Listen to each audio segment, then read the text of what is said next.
Okay, what's up, everybody? This is Lightsaber Samurai here, and we should be live. Okay, first stream slash this is my first stream and my first video of the new year. I definitely wanted to put something out on January 1st, and with me prepping to go back to school tomorrow, I just didn't make a video. And so I thought I would dust off my live stream setup and, we can get into this. So, I'm going to wait for a couple of minutes as I normally do before I start pulling out games because first we got to let everybody know that we're out here and all of that good stuff. So if you hop in on this stream, just go ahead and chime in. Let me know that you're in. Once we get handful of people, then we'll go ahead and start talking. But if you guys have never seen a stream from me before, I am Lightsaber Samurai. We talk about most things retro video games here on the channel, and that's what we're going to be talking about today. Especially diving into the PlayStation Portable here. So, if you got any questions, comments, concerns, threats about the PSP or favorite PSP games or anything like that, do let me know, and yeah, we can add that to the conversation. Okay, so yes, we can add that to the conversation. Okay, my audio doesn't sound that great. I'm not gonna lie. Conversation. So audio doesn't sound that great. So, sorry, I'm testing this out. I'm probably going to have to switch mics at some point here. But like I said, if you're just joining me, Lightsaber Samurai here, I'm just sharing the word, letting everybody know we are here in a live stream. So you guys can join us if you want.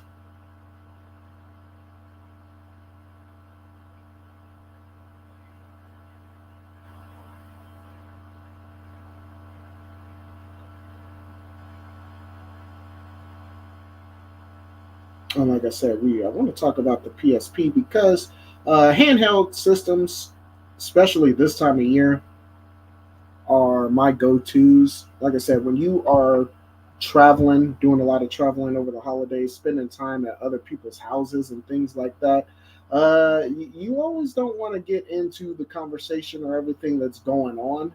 So this is a nice way to just kind of, you know, unplug and play a video game instead. So I love my handhelds for that. When I was a kid going over aunts and uncles' house and stuff like that for the holidays, it was always nice for me to sit in the corner with my Game Boy while the adults, whatever, had their adult conversations or watch the football games or whatever. I was not into sports like that, so at least outside of basketball. So yeah, so it was good for that.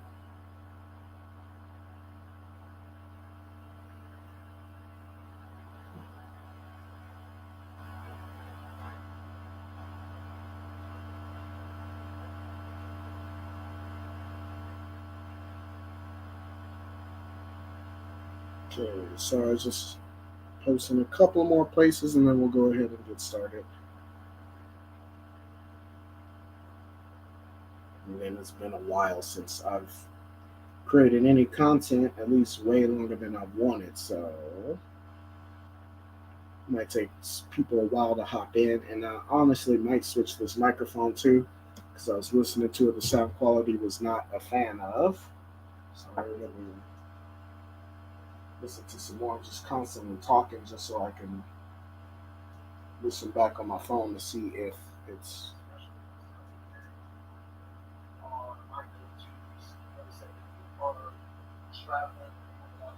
I mean, it's not the worst I've ever heard. You want a silent stream is something I haven't watched before. Oh, you're not getting any audio? Okay. Hmm.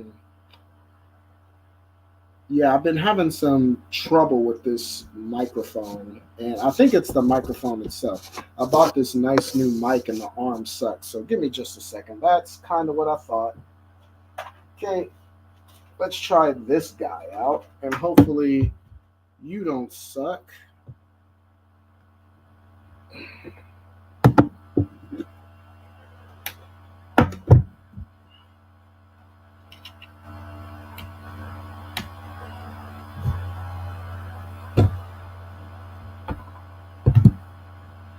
Okay, so I don't know if that's any better, but let me know if you can hear me. I'm gonna might as well move that out the way.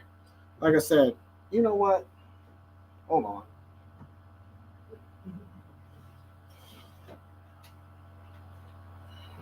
Because I don't want to take forever troubleshooting. I know the good old headphones work like they're supposed to, so we're just gonna pop these in. At least these headphones used to work. Hopefully they still do. But anyway, let me go ahead and turn this off. So it's definitely louder. Okay.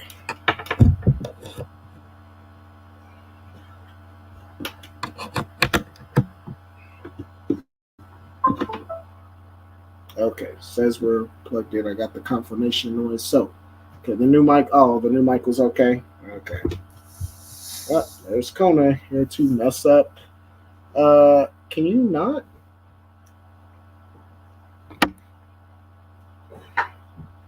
Can always count on you, Kona, to get in the frame. Oh, okay. So you don't think I need to go with the headphones? Okay, groovy. So I'll switch back then.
Oh shucks. Okay. How about now? Okay. Okay.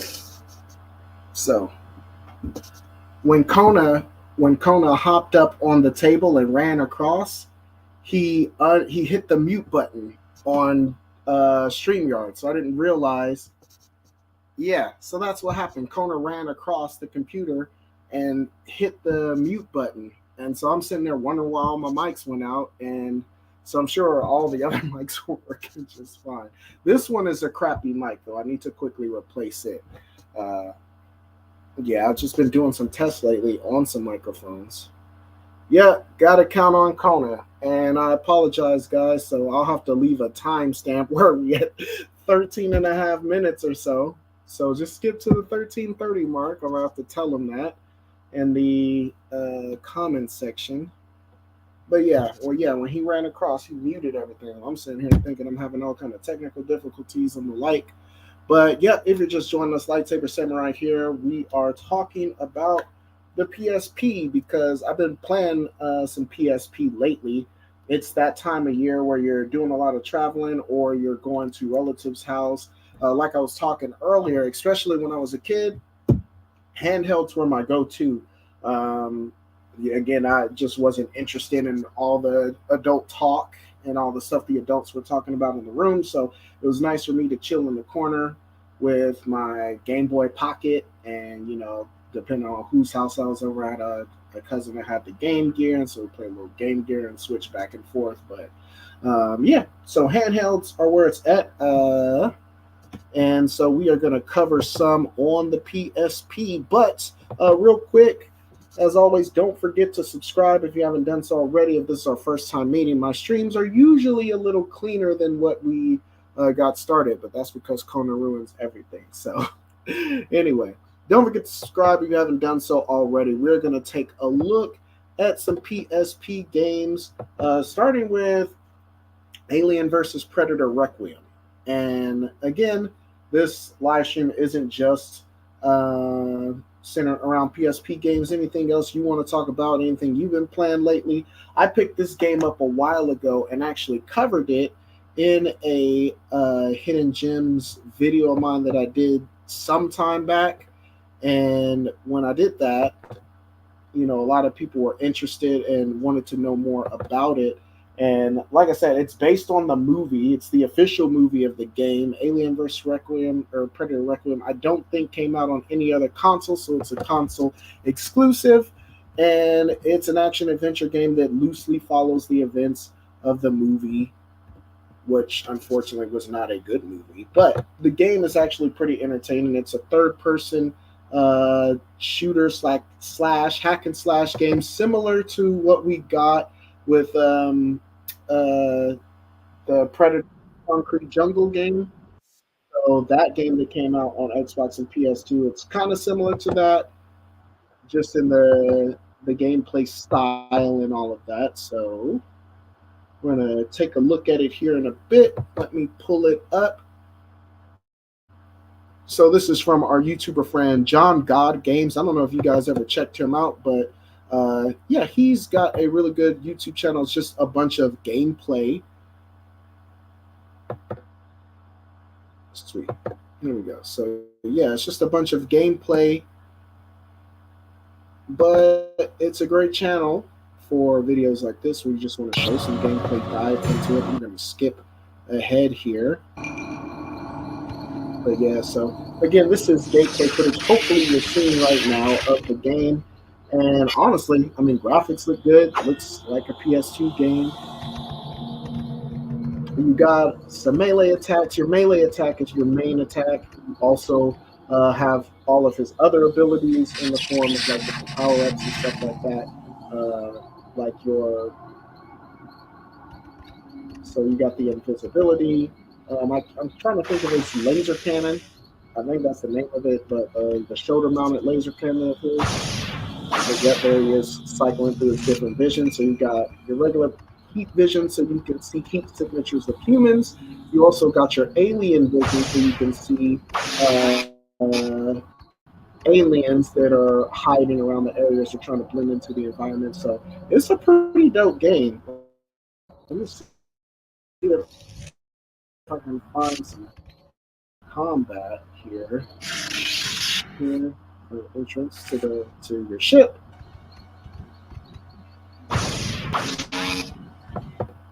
But yeah, so like I said, I've been playing quite a bit of this game, and it plays a lot like the movies. You are basically trying to destroy the evidence of the xenomorph being in the area.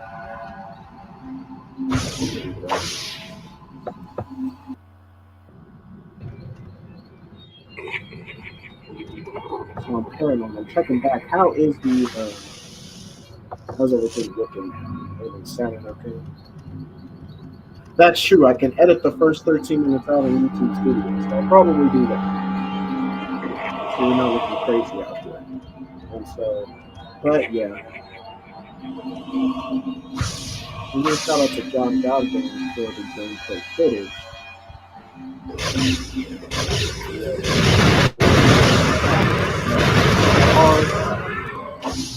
Instead, you can also close in. I don't remember if I got the extendo spear, which is my favorite weapon. I can't remember if you get that or not in this game. Like I said, Rushy, I'm gonna get down and dirty with the melee. But yeah, all in all, this is a fun game. The game, I will say, is a lot better than the movie was. The movie was pretty aged, but the game is and it plays pretty well.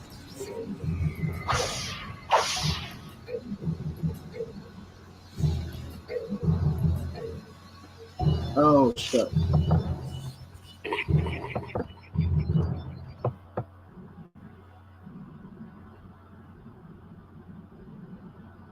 Yeah, I forgot. Yeah, I forgot to mute the other screen when I did that. So, yeah, man, trial and error. I'm probably just going to delete this stream entirely. So that is my bad. But yeah, as far as the jump frames, I don't know why my frame is skipping because we are hooked up via Ethernet this time. And usually when I'm up here, I usually we're connected through the Wi-Fi because I didn't have a cord long enough. Well, I bought a new like 50-foot cord that'll reach from my uh, router downstairs and plugs directly into the computer here. So I did that.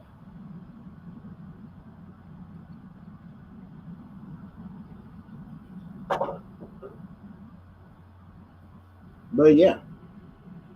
So anyway, while we're diving in, while I'm setting up the next game, what have you guys been playing lately? Raising games have you been into? So yeah, the video volume. So yeah, I'll make sure I mute next time I pull up some gameplay footage. I'll definitely mute that next time around.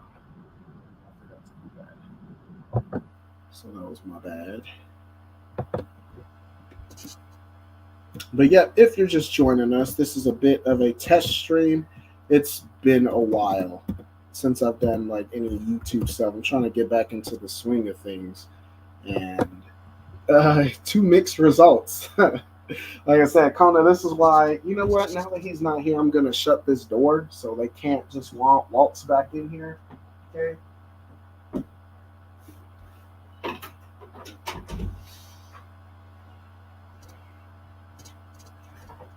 So yeah, love my cats, but they just come in and crawl up all on the desk and the tables and everything and push buttons and all of that. And yeah, it's just like, man. So, and I mean, I don't want to hit them. I'm supposed to have a spray bottle, spray in the face, but I ain't got time for all that. Okay, let's cue that up.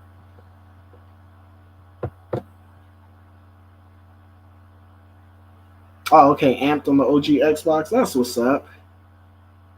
So yeah, what else we got here? Tony Hawk Pro Skater 4 on the GBA. Oh, right on. I didn't know that came out for the Game Boy Advance.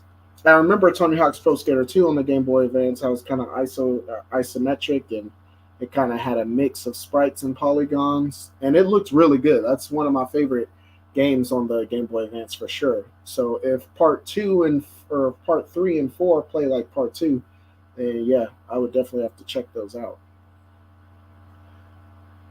Koba says I'm currently playing Police Knots. Oh yeah, fantastic game that sadly was never released in the U.S. Thankfully, fan translations exist. Yeah, I would like to try it.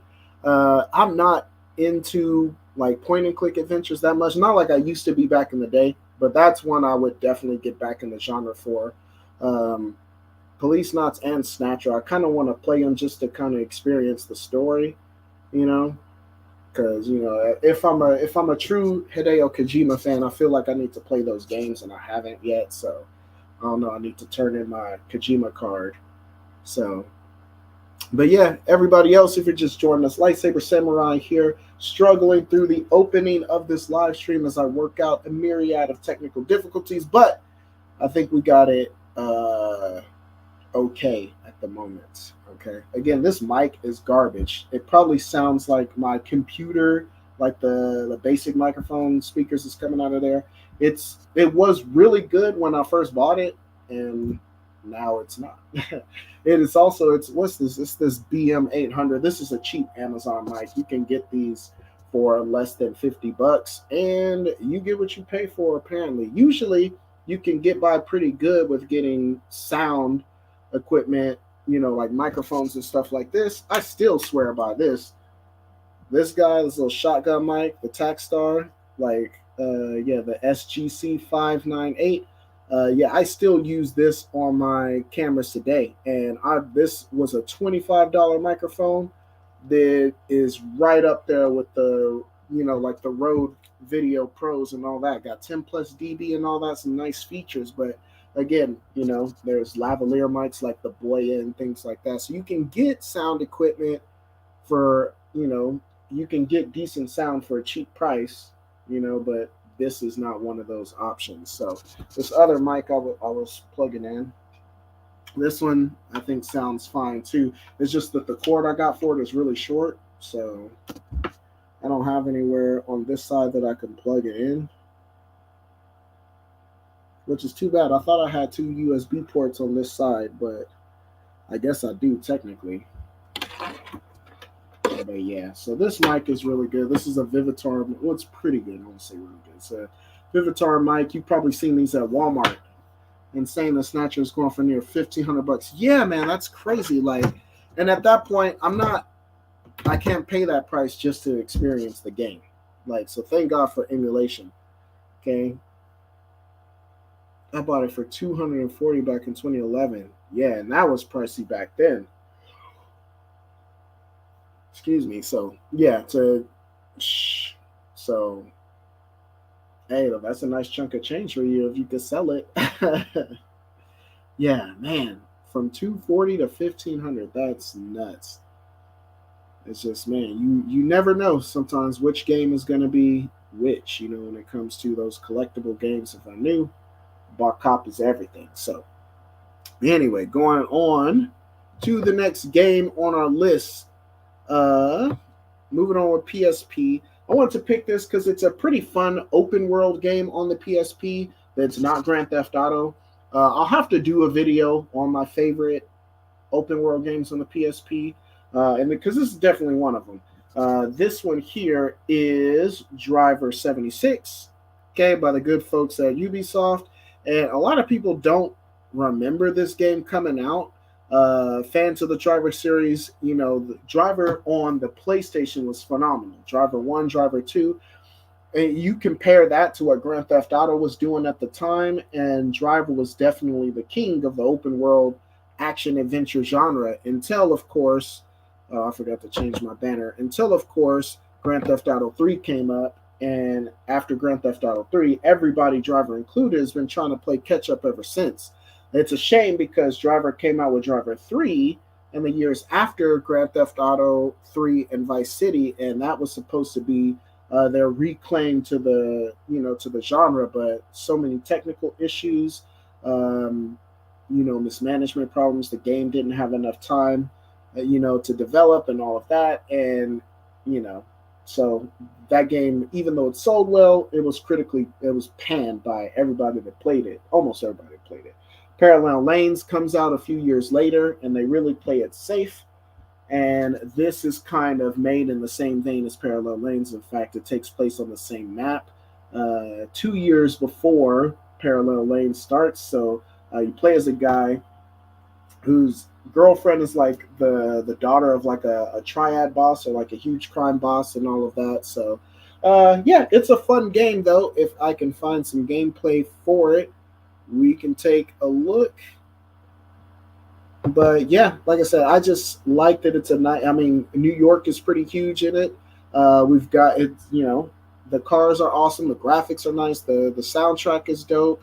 Who's in the stream? 1 to 5. Hey, the legendary lightsaber samurai returns. Happy New Year to you. I just bought this top-down Zelda-ish shooter Switch game called Demon Throttle. Gotta try later. It's advertised as physical only release. Oh, okay, yeah. I'll have to check that out too. Demon Throttle, huh? Yeah, my Switch collection is not very big, so yeah, it'd be nice to add some games like that. Okay, so I'm gonna share this screen. Okay, and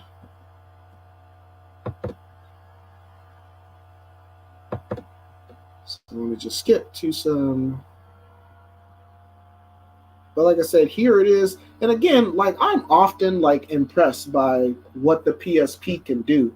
I mean, just looking at the graphics, like man, like that's pretty solid, especially considering the PSP came out in like 2005, and it was pretty much doing stuff like this almost out the gate. And I mean, you compare that to what we were playing at the time with like the Game Boy Advance or the N-Gage, if you were one of the 12 people that bought that. Like, this is light years ahead of that. Like, they really, really were trying to put a PS2 in your pocket. And you got the shoot out the window.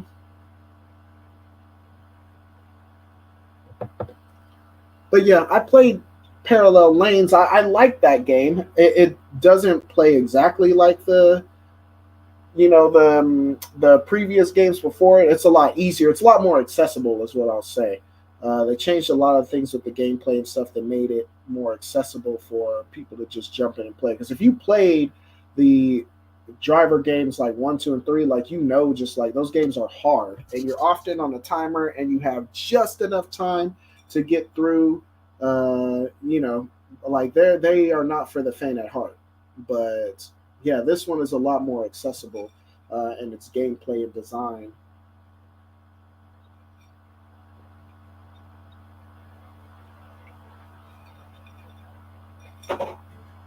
Okay, Ways and Games, you're definitely right about the UMDs. I accidentally cracked open a UMD like the first time I bought one, not realizing what the deal was, and you can't really put them back together, like easily to where they'll still play and function after that. So yeah, they were weirdly designed. I understood why they did it to try to help keep them from being scratched while they're in that case like that, and to keep them from breaking and just protect them a little more. But yeah, no, that the UMDs it was just such a weird format. And Sony has a pretty good track record when it comes to making new types of media, you know, in particular with Blu-ray. Is like I would say is their biggest success, like moving into the HD era. I don't know if you guys remember, but when Blu-ray came out, there was a format wars between Blu-ray and HD DVD, and Sony, created and backed the Blu-ray, and other people like Microsoft, for instance, they had a HD DVD drive that you can play HD DVDs with their Xbox 360. Ever watch movies on your PSP back in the day? Yeah, I had a few UMD movies. I had Kill Bill and was it Doom? Like with The Rock. So Kill Bill was a good movie. Doom was not great, but yeah. I had Ninja Scroll too. I wish I still had that. I've got one UMD left here.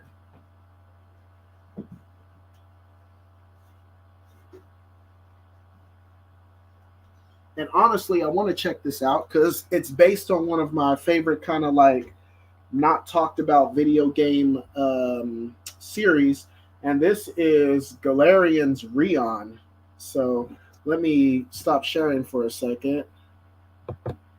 and pull this back up. So yeah, Galarian's Rion. I found this for a couple of bucks. Yeah, $5. I bought that a few years back, and yeah, it's just a original like UMD like game based on the Galarian's universe. If you play Galarian's on the PlayStation, it got a sequel that most people don't know about called Galarian's Ash on the PS2. Both games, they were interesting. They were kind of tough, but they were fun, like kind of survival horror RPGs. And that is a movie that I don't know if it fleshes out the story. It's based on Rion from Galarian's 1, so I don't know if it's like before the events or right after or whatever the case. But yeah, that's a UMD I want to pop in and check out. Some of those UMDs are crazy expensive now, which is weird, but yeah. Yeah, Galarians. Yeah, you definitely got to check it out. Well, shoot, I got to check it out. I haven't even watched it yet, but like I said, it's cool though because you can cast your PSP to the television pretty easily, and then bam, now you can just watch it on your big screen. So, but yeah, like I said, PSP. I've been in PSP lately, just playing a lot of it. Like I said, Driver 76 was pretty awesome, and again, like it's a nice full-fledged like open world game, and a console that doesn't have a lot of open world games. There's maybe like a good like 10 or 12 of them, but I would say Driver 76 is up there. It plays a lot like um, Parallel Lines, sorry, and has a lot of the same features and all that. Especially if you liked it, the first half of Parallel Lines, sorry, takes place in 1978, and then the later half of the game takes place in the present day, which at that time was 2006.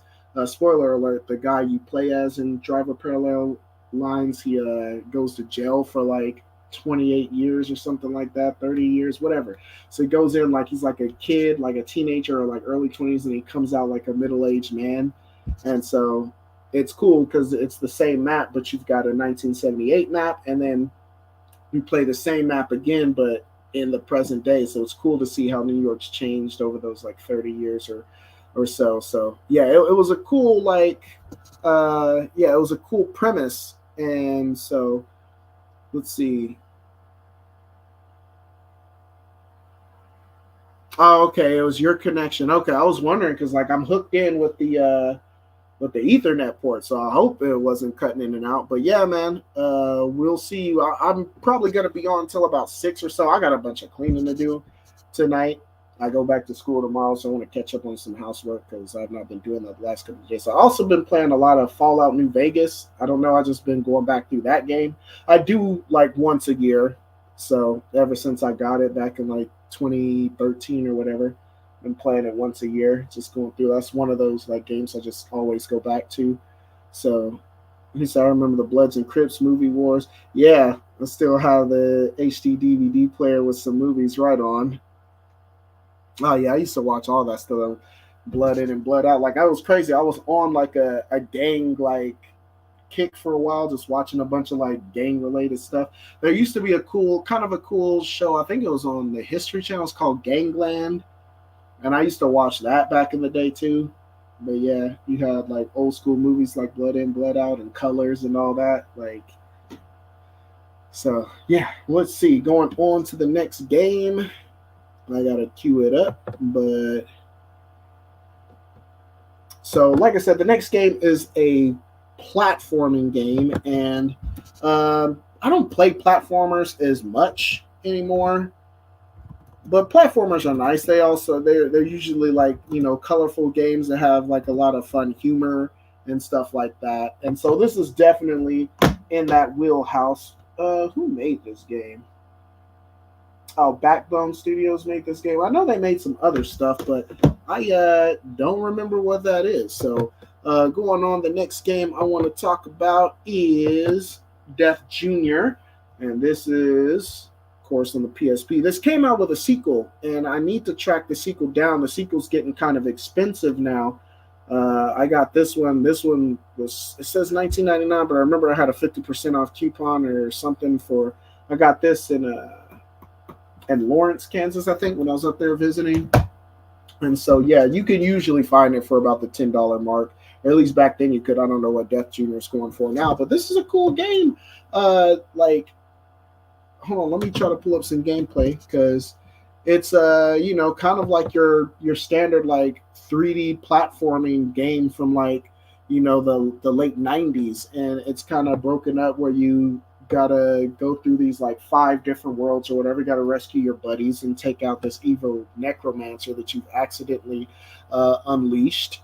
And so yeah, you get a bunch of cool weapons, like you get guns and stuff, and a bunch of like just kind of fun weapons throughout the journey. It's so let me pull up some gameplay here, but I do love me some Death Junior, and I definitely got to go for the sequel. Okay, so here's an example here. I had to relearn how to use how to use StreamYard too. It's been a while since my last stream, and they've gone through some significant updates since then. But yeah, here's what we're looking at here.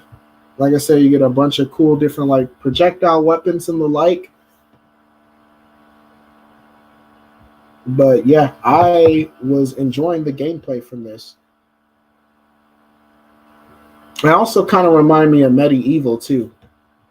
It is like talking about some other game that is not in the game.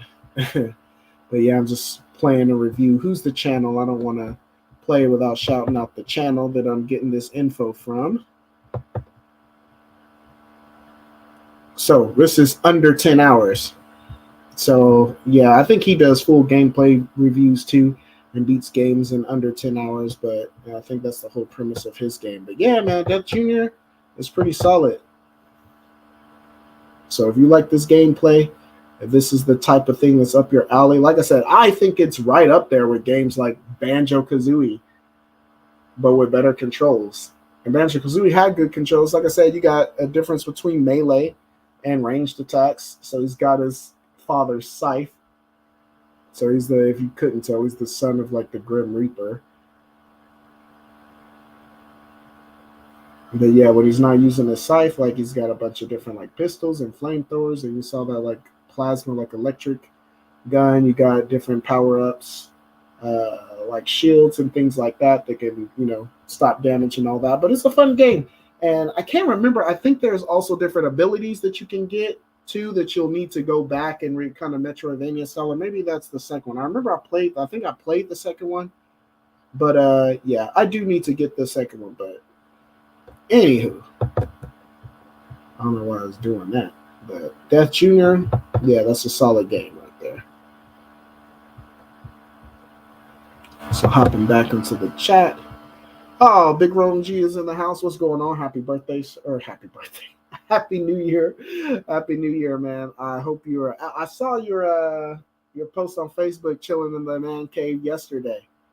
So yeah, I'm trying to get my office together. I don't have my game room anymore like I used to because I'm in a much smaller space now. But I'm trying to blend the two, kind of have an office and a game room in the same in the same space. But yeah, this is probably about a fourth of the size of what I had in my old spot. So I do miss the the full basement I had with where I could display all my shelves and all that stuff. But like I said, we just had to get away from that place because the management sucked and their bug guys stole some games out of my apartment, which we have not gone to court for that yet. So litigation for that is still coming. I keep bugging them like every few months, like, hey, like, don't forget about me, okay? Because he still need to run me that. He still owe me a fade too, for real, but we ain't gonna talk about that. So, but yeah, maybe I'll do like a little office tour of this. I'll probably do, like I said, it's my camera stuff and my video game stuff. So I'll put a video on each channel, kind of talking about different aspects of this room. But it's a mess right now. I'm in the process of moving things around. But let's swing the camera around. Okay, I got one shelf with games on it. Okay, just one shelf.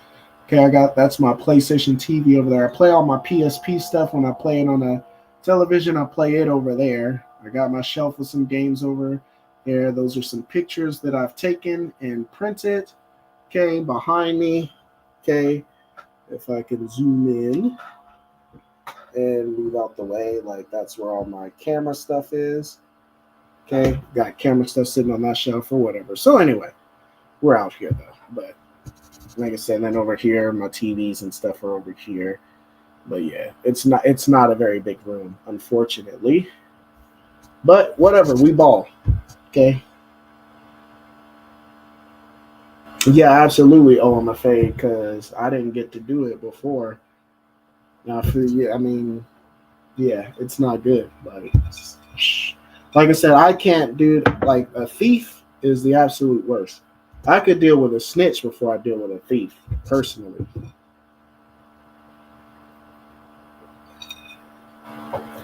And I only say that because I'm not out there doing any kind of dirt, so I don't care about a snitch.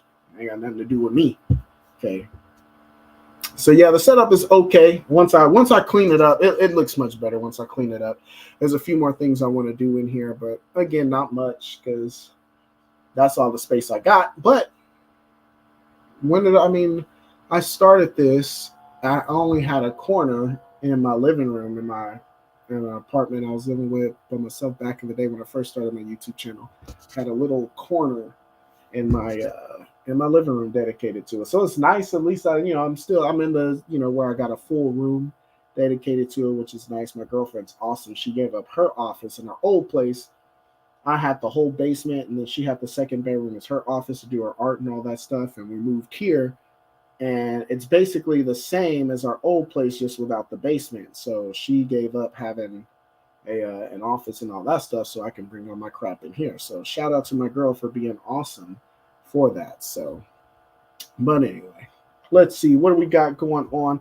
Next up, these last two games I want to talk about. First, I picked a racing game, and racing games are awesome because they're just nice, convenient, like pick up and play games. When you're on the move like that, especially in the holidays, especially now as an adult, I don't have time to sit down and get like involved in like an RPG game. So this is, where a good racing game comes in. So I can still get I can still get some gameplay popping, but it's just not that involved. It's convenient, because I'll be doing stuff. I'll be on the move. Especially I'll be in, I have responsibilities and stuff. It's not like I said when I was a kid, put some headphones in and just play. I remember just putting my headphones in and just playing Link's Awakening DX. Like that, man, those were the days. Okay, that's crazy that this game is that expensive now. This game should not be that expensive. But anyway, we're going to take a look at some footage. Oh, by the way, the next game we're going to talk about, if I can find the banner, okay, MotoStorm Arctic Edge. So this is MotoStorm Arctic Edge. Of course, it came out on the PSP, but there's also a PS2 version that's going for like $60 now, apparently.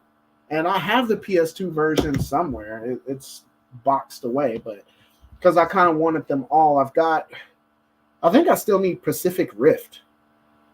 Well, Pacific Rift is the one I need. I got the regular ones. MotoStorm is a console exclusive racing series. But yeah, they're all really good. MotoStorm is good. MotoStorm Apocalypse was fantastic. I played that one semi-regularly on PS3. This one, of course, got ported to the PS2, so this is the only MotoStorm game that you can get on that console. And yeah, it was definitely a fun game to play. Let me pull up some gameplay footage, and then we can take a look at it here. Okay, and this is going to be courtesy of a channel called Stony Harpy. So shout out to you, Stony Harpy, for having some gameplay footage that we can take a look at. But let's share the screen again. Again, I'm trying to get used to using all these controls again, like I did back in the day. And like I said, they've done updates to the software, so the interface is kind of weird now. But here we go. Okay, but again, this is another game that just looks really, really good. Okay. And so I've just always been impressed. Like, you got that real sense of speed when you play games like this. And, oh, yeah, I remember this track. Yeah, this track is crazy. But yeah, I'm just always impressed. Every time I plug in my PSP and start playing, I'm just like, wow, like this was this is really like a PlayStation 2 in your pocket.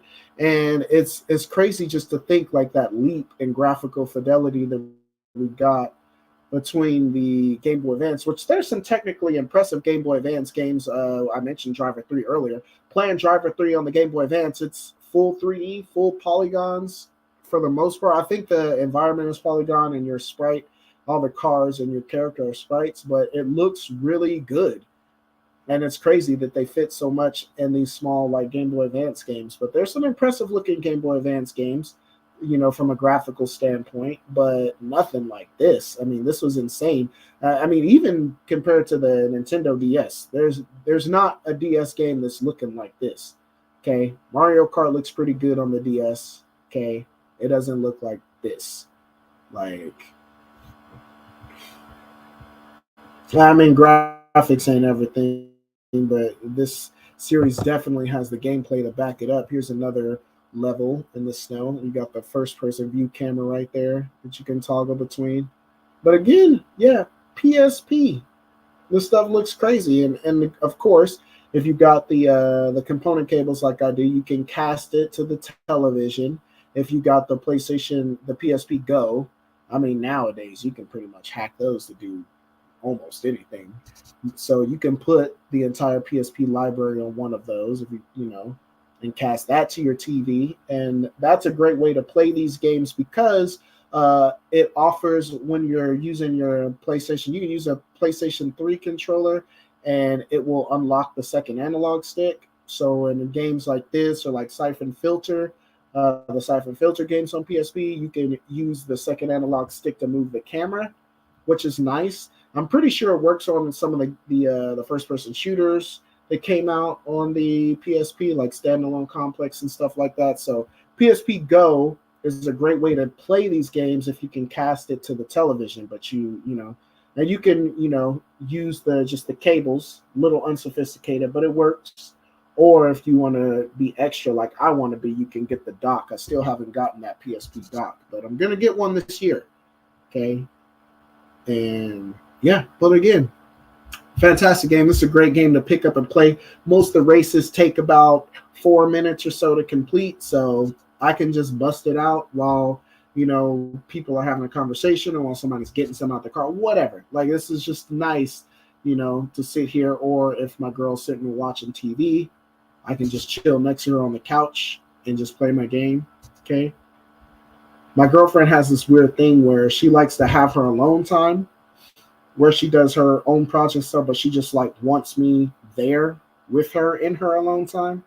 You know what I mean? So like she just be, in the zone, but she just wants to be close by. It's cute, but PSP is perfect for that. Like, yeah, sure, baby, I'm just be here chilling. Don't mind me. I'm just playing the game while she's, doing her thing, whether it be painting or whatever, any of her other hobbies or, when she's just relaxing, listening to music, whatever. So PSP is great for that. And this game is great for that. So yeah, definitely been playing a lot of this. Again, I'm just amazed. Like I'm just always amazed and impressed at how cool the PSP, even today. And I've said this before, and I'll say it again. The PlayStation, the PSP, I like the PSP more than I like the Nintendo 3DS. And I bought a 3DS recently. I put out a video about that and been playing some games on the 3DS. Still, PSP, in my opinion, is better than the 3DS. It's got the 3DS library is pretty good. Some good stuff on there, especially with RPGs and stuff. But PlayStation Portable, they got great RPGs. Action adventure games. They got great fighting games. They got racing games. As Coda's pointed out, MotoStorm had a certain charm to it. Love those games. Absolutely. Most definitely on them racing games. Yeah, the PSP was a powerhouse for racing games. They got MotoStorm games. They got Burnout games. They got Ridge Racer games. They got Gran Turismo games. Yeah, they've got a lot of stuff from all different genres of racing too. So good stuff. They even got that racing game where you're racing. I can't remember the name of it, but you're basically like racing airplanes and jets. It's kind of like that game that came out on the PS1 back in the day. It's not that, but whoever made that game definitely had used that game as an inspiration. But yeah, you can race jets and stuff like that. So yeah, PSP game is the same. Let's see, I got into MotorStorm Apocalypse from GameStop recently for $10. As a Burnout fan, man, I've been missing out. Yeah, it's definitely got that Burnout type of like flavor to it, especially Apocalypse. Apocalypse is crazy with the post-apocalypse, hence the name, like setting with the races and all of that stuff, like the how the tracks change, uh, during the race. Like it's cool. Like it's a really fun game. And I got here in my trunk here, I've got some of the Thrustmaster racing wheels. So that's how I like to play MotorStorm Apocalypse on the big TV with the racing wheel and all that. It's pretty crazy. Which I'm not good at. Is anybody out here actually good at using the racing wheels? Like, is anybody really like good at like? Mm-mm. Oh, Twisted Metal, yeah, Twisted Metal on the PSP. Twisted Metal Head On was really good on the PSP. Yeah, man, nah, man, the PSP just bangers left and right. Like, not enough good stuff to say about the PSP, but yeah. So anyway, but let's see. Before we get on to the final game here, again, if you like this content, go ahead, hit the subscribe button if you haven't done so already. I apologize for that rough start. I am going to go to YouTube Studio, like Waves and Games said, and I'm going to cut out like the first 13 minutes of me struggling trying to get the sound right and all that. It sounds still not good. This microphone sucks. Okay. It's not, I mean, you can hear me, so at least there's that, but the microphone quality is not great. And so, yeah, I'm not even 100% convinced that I'm getting my sound out of this mic. I think it's coming out of the speakers on my actual laptop, because Waves and Games pointed out when I use this Vivitar microphone, the sound is at least louder, but I just got this stupid short cord on it, so I don't know where my long one is. One of life's little mysteries, but whatever, we ball.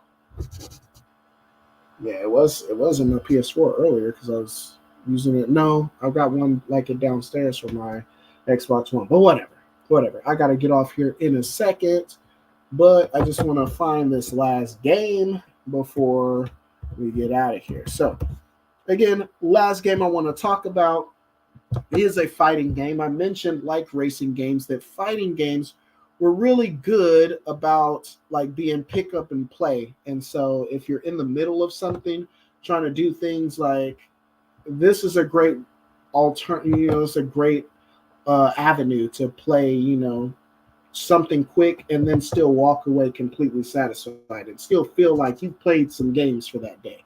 You know what I mean? So this is the last one we're going to talk about here. It, of course, if I didn't mention it before, let me go to my banners. Last one we want to talk about is Tekken Dark Resurrection. This is also a game that I talk about a lot on this channel because it's probably my favorite fighting game on the PSP. Again, PSP has some really good fighting games.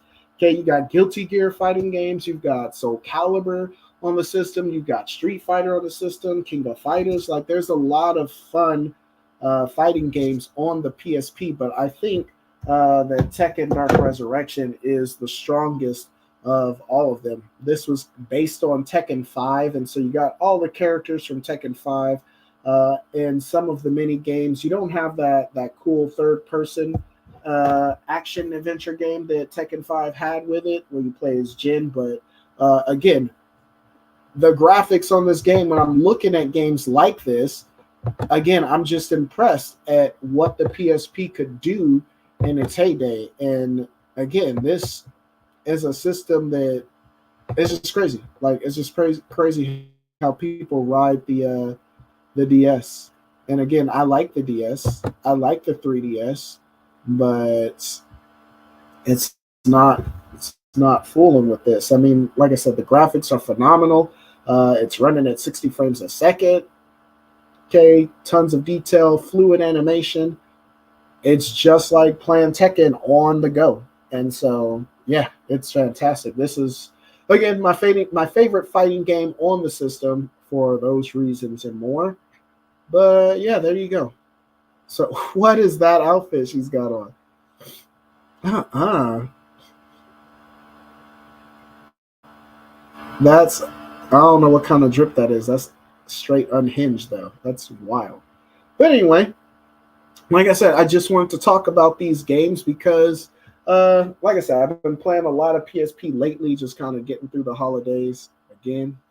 If you are just sitting there chilling with people that you don't necessarily want to be around, in some cases, it's just like, you just be bored or whatever, while everybody's sitting around watching that Christmas movie that they watch every year, and you want to do something else. Like, this is good for that. So yeah, Soul Calibur on the PSP does go hard. I be getting my butt kicked at that game though. Like, and it's crazy because I'm good at Soul Calibur on the PS2, but I pop in that Soul Calibur. It's over here somewhere. Where's it at?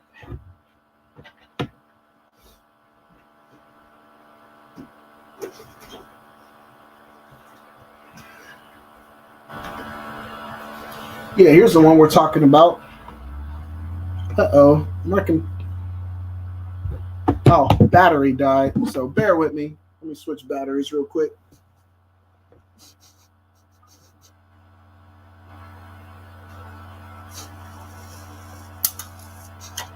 So you should still be able to hear me.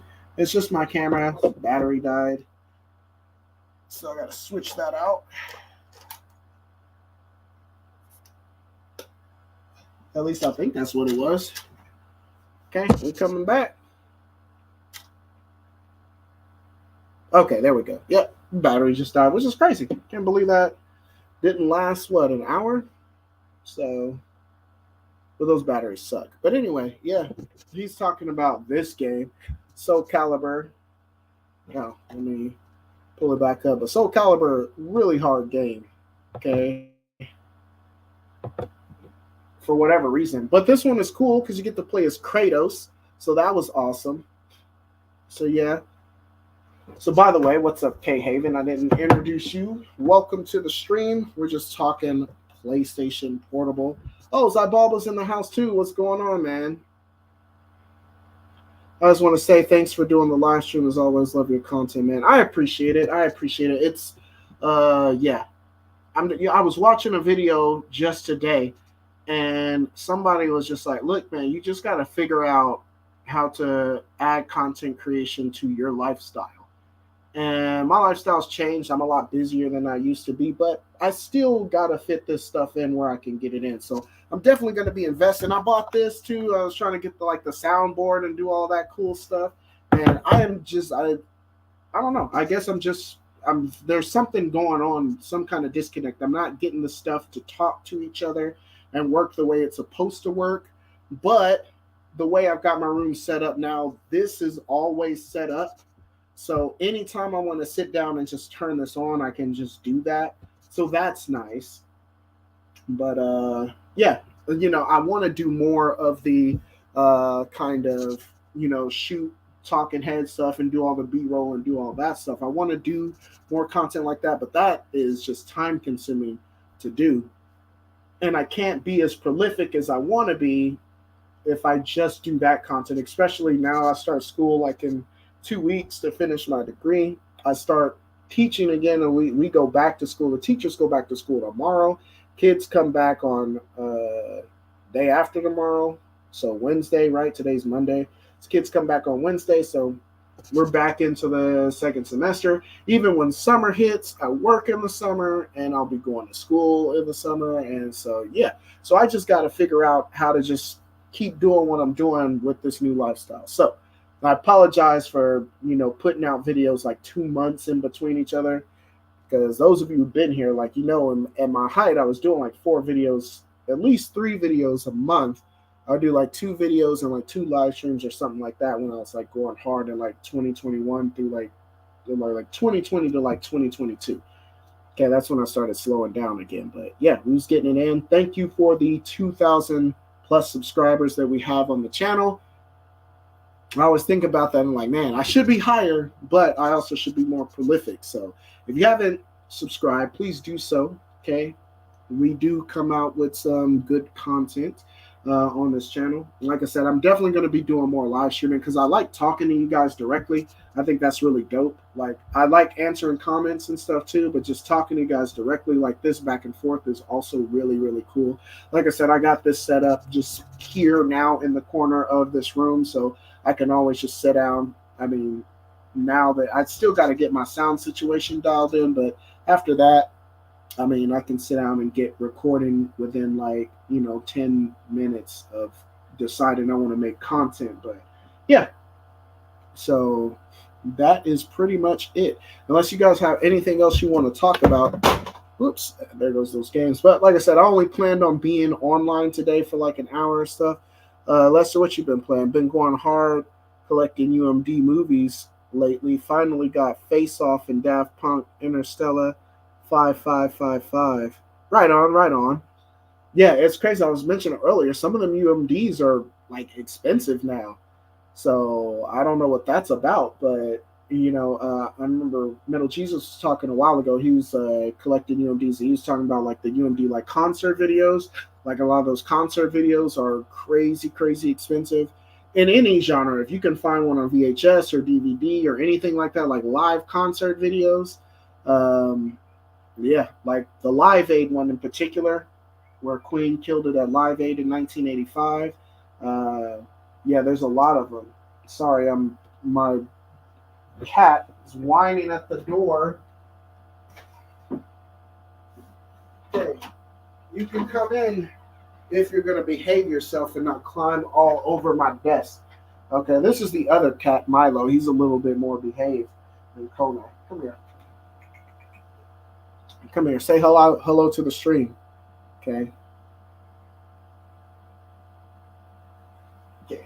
Yeah, he's a lot better behaved. Yeah, he just wanted to be held for a little bit. He's a huge baby, but anyway, modded my PSP a while ago and just loaded up with rare PSP games. Yeah, that's a good way to do it. Just put all the rare ones on there. Okay, Scarface on UMD sold for 400 a few months ago. That's crazy. Okay, there you go. Okay, Koba asked, rarest physical game you wish you could afford. The rarest physical game I wish I could afford. Probably, I don't know, because like I said, I could afford some pretty high dollar games. I could spend a couple of $100 on a game if I really wanted to. I mean, I spend a couple of $100 on cameras, but it's just, I don't know. Cameras, I feel like I can get more out of it, than a game at that price. But some really high dollar games that I wish I had, like if I had the money to just go buy Rule of Rose, I would probably do it. Rule of Rose is not even a good game. Like gameplay wise, it's kind of trash, but it's a fantastic looking game with some dark storylines and things like that. I owned Rule of Rose back in like 2007, 2008, something like that, and I sold it like a dummy because I was trying to buy some other games and sold it. And man, that's the only time I had it. And I remember when I sold it, even then I got like $30 credit. I sold it for like $30 in store credit, $40 in store credit, whatever I got. Oh, and now to think that that game is like $700. But Rule of Rose has come down. That game used to be like 900.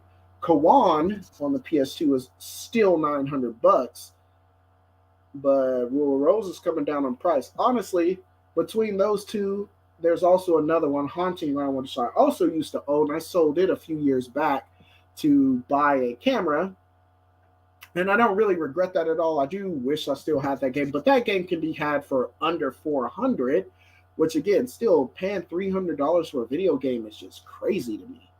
Like, that's just crazy.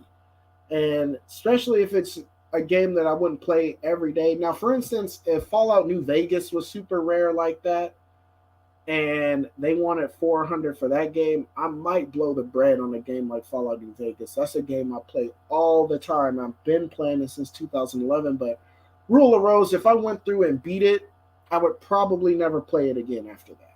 If I can like get through it again. The combat in that game is just awful. Like it doesn't play well, despite the fact that it looks great. It has a really cool storyline. It's very dark. It's very brutal, and So I like the risque factor, surrounding it as well. That it almost got banned for several reasons, pertaining to its content. So that also intrigues me as well. Cybalba says it's hard to really drop a ton of money on a game anymore. There aren't many heavy hitters that's worth it. That's true. Like there's heavy hitters, but like as games, they're not that great. Most of them. And then you got heavy hitters from like the fifth generation. There's heavy hitters from the Genesis and the Super Nintendos. If you buy one of those, you're an idiot. I've got all of them emulated right now. Okay, I can go play Little Samson right now. I can play Little Samson on my PSP. I can play it on my Xbox. I can play it on my Wii. I can play it on my Wii U. It's just I've got to emulate it over and over again on so many consoles. Now, unless of course you've got like some kind of attachment to it, like I would blow the bread for a game like Metal Gear Solid on the PS1. If Metal Gear Solid for the PS1 was like $200, I would buy it. You know what I mean? I'm gonna buy soon Mega Man Legends 2. That's like $150 game. I'm gonna blow the bread on that because it was a game that I played. It was one of my favorite games growing up, and one of the games that got stolen from me, and I didn't get replaced. So again, that's why I owe due to Fade. Okay, I didn't get that game back. I didn't get Xenogears back. I didn't get Symphony of the Night back. I didn't get Mario Sunshine back. Yeah, he owes me a Fade. I'm telling you. So eventually, I'm gonna get the restitution on that, right? Because he still owes me like about $800. So I'm gonna get the restitution on that eventually. But in the meantime, I'm just without the games. Like, no, I'll probably go back and buy them. And who knows? When I finally do get the restitution, maybe I'll go buy Willow Rose with it. I don't know. But let's see. That's crazy because I have a copy of Metal Gear Solid for sale for $200. Is it going for that? I remember seeing the original Metal Gear Solid like Black Label like recently going for like $60, and I'm like, damn, like that's expensive for Metal Gear Solid. It sold 1 million copies, like. And that's the thing too. There's games like that, like Metal Gear Solid should not be that expensive. You know what I mean? Like there's some games like that that just shouldn't be there. There's too many copies running around for them to go for the price that they're going for. So in those cases, I think you just gotta be patient and wait it out. Metal Gear Solid will drop in price again. Legend of Dragoon was another one. That was one of the ones that got stolen from me that didn't get replaced. When it got stolen from me, it was worth about $70. I replaced that copy a few weeks ago for like $37 is what I paid for it recently. And it was Black Label and everything just like I used to own. So that game shot back down in price. Again, those games like that, they can't stay that expensive for long. There's too many copies running around for them to be that price forever. So in those cases, you just got to be patient, wait for the hype to die down, wait for people to forget about them again, and you'll be good to go. You know, I agree. Most expensive is Pocky Rocky 2 for the SNES, but I had it since it came out. I would never buy that now. Right. Like I said, if you got it because that was your game when you were a kid and you still holding on to it, then yeah, cool. But if I really, really want to play Pocky and Rocky 2 now, I'm just going to play it on my Wii or my Wii U or whatever emulated game I have. Y'all shutting doors now? Why are you playing with the door? The cats, they just opening and shutting the door. Y'all got me thinking somebody in the house. They ain't supposed to be weirdos. Okay, but anyway, yeah.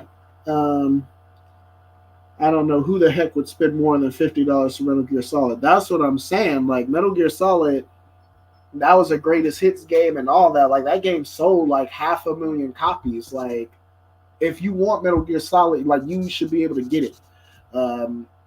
Yeah, that's crazy.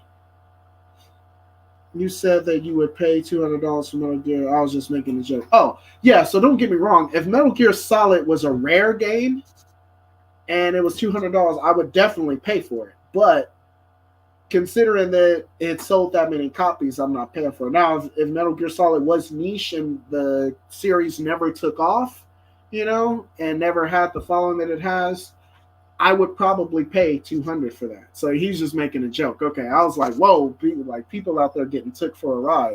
But no, absolutely. But luckily, Metal Gear Solid is a very prolific game, and like I said, you should not pay more than $50 for a nice, clean, black label copy of that game. Same thing for any of the Final Fantasy games on the PS1 or anything like that. Some people paying like 70, $80 for like Final Fantasy 7, like that's crackhead stuff. I would pay $100 for Xenogears. Well, Xenogears I think now is going for like 150, between 150 and 170. I'm gonna have to take the L and rebuy that game. Like I said, I'm gonna eventually get that back in restitution, but in the meantime, the price on that game is just gonna keep going up. And whatever the price is, he's gonna have to pay me that.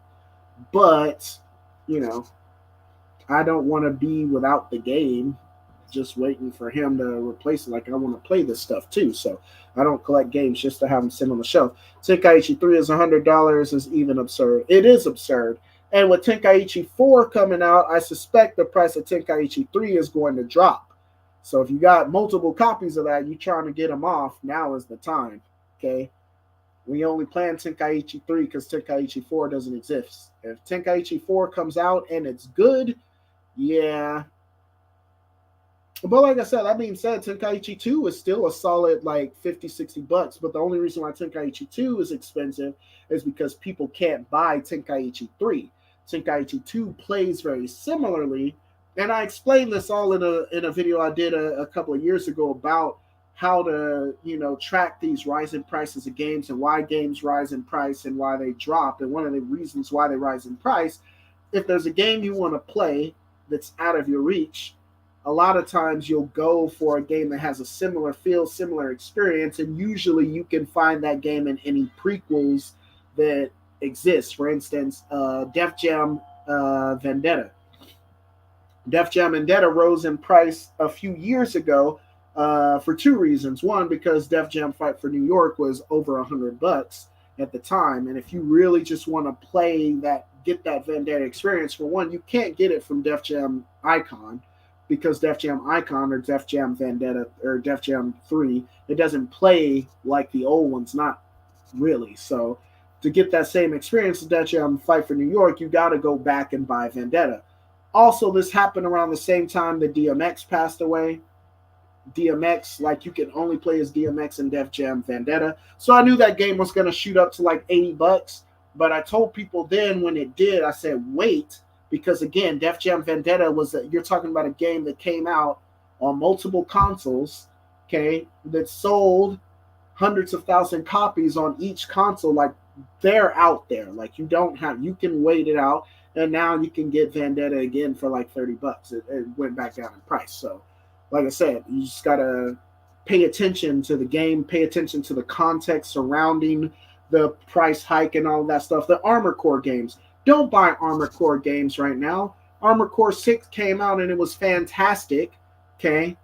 Armored Core is hype right now.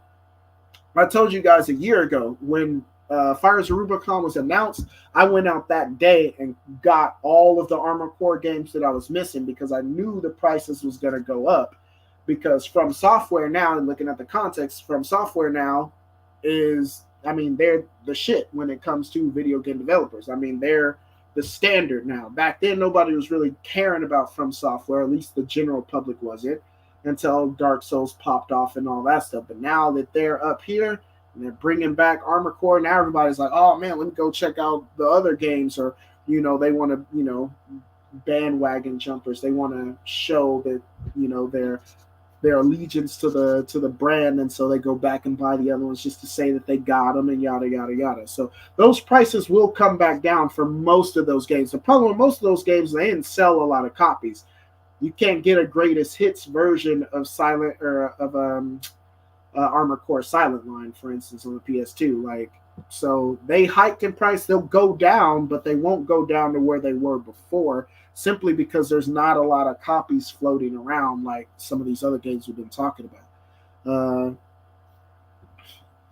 Okay, what y'all talking about?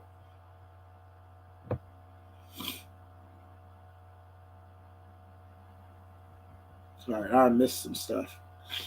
So yeah, Tenkaichi 3 is absurd. Did you hear about Alien Resurrection on the PS1 popping up in price because some code uncovered it recently? That's crazy. Now, that's a game I've always wanted to play, Resident Evil or Alien Resurrection, even back in the day. I just never got around to playing it. but that's crazy that popped up in price. The same with Haunting Ground. Yeah, like I said, unfortunately, I don't think Haunting Ground is going to go back down in price. It never sold that many copies to begin with.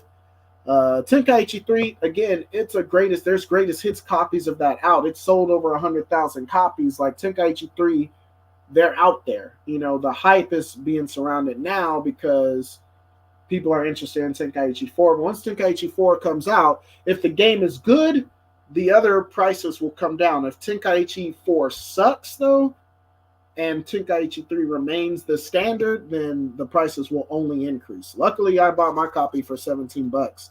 Shout out to Leslie from CD Trade Post for that. And that was after the game was already like 50 bucks. So let's see. I agree with COVID. Yeah, for sure. If you don't mind saying what's the most I spent on one game, what's the most I've spent on a game actually was recently. I'll show you. I'm gonna show this in the live stream like later this month or maybe next week, but I'll show you now.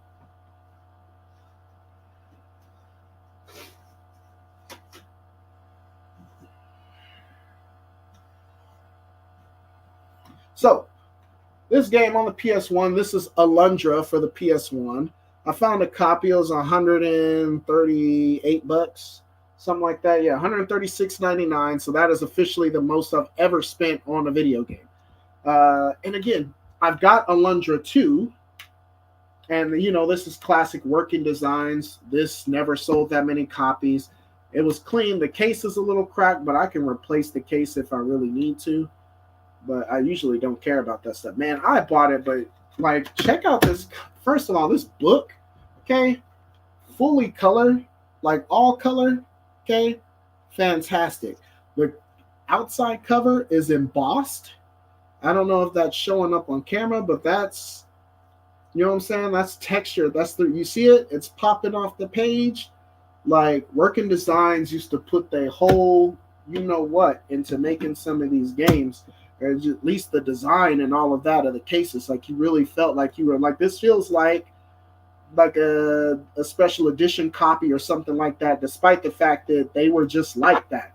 Holographic covers and all of that, like Working Designs was just like that. So everybody talks about how great the game is as a Zelda clone and all that. So I finally bit the bullet. That's a game that's not going to get any cheaper, at least not for a long time. So I went ahead and grabbed it. So that is officially the most I've ever spent on a game. Let's see.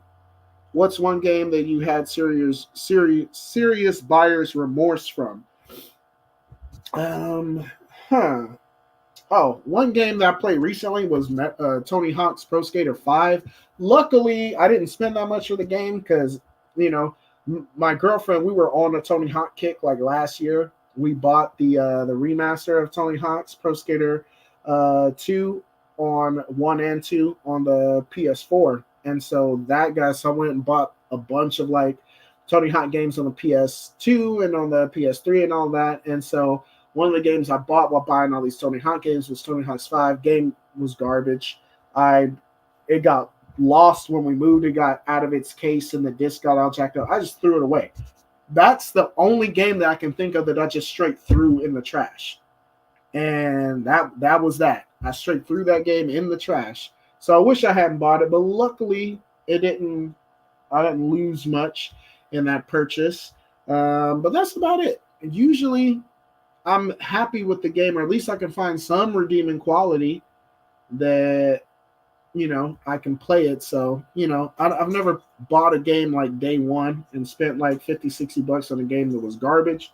Because I only do that with like critically acclaimed games like Grand Theft Auto San Andreas came out. I knew that was going to be a banger. I skipped school to buy that that day. Connor, what are you doing? Where'd you find that light bulb? He's got a light bulb.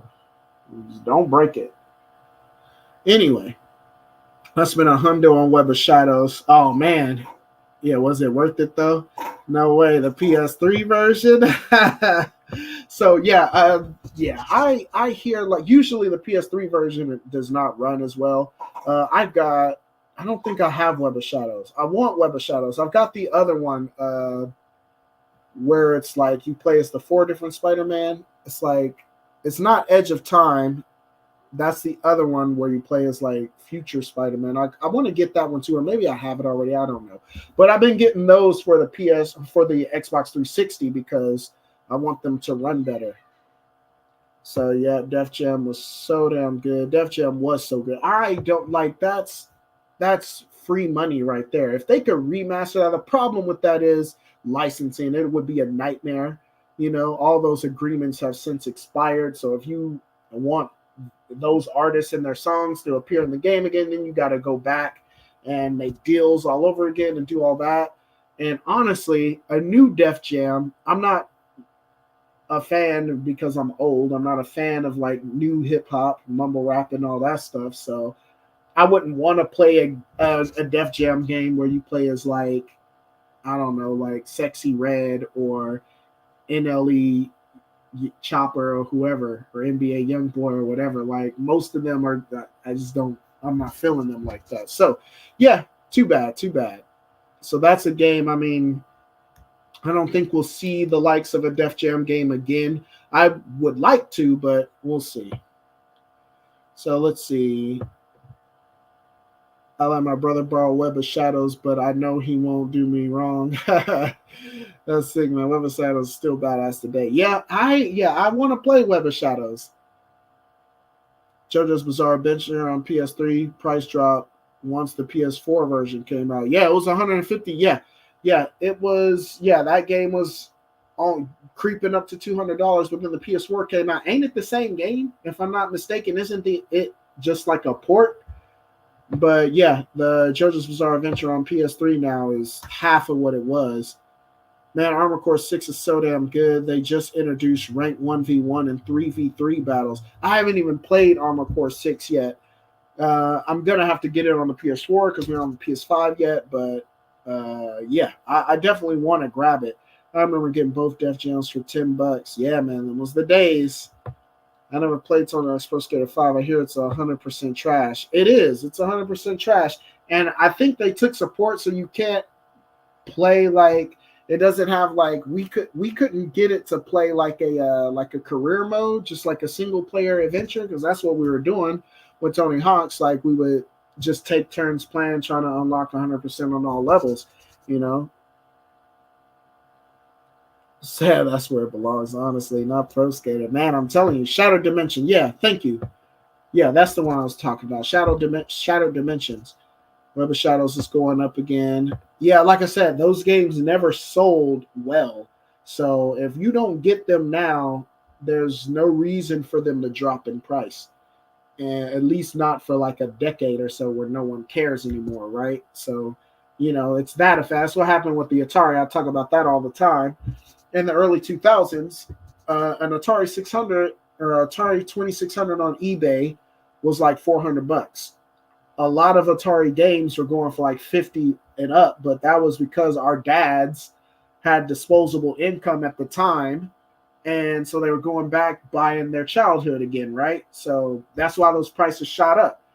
In the 2010s, all the prices for Atari stuff crashed because anyone who cared about Atari, they basically already had what they needed / wanted, right?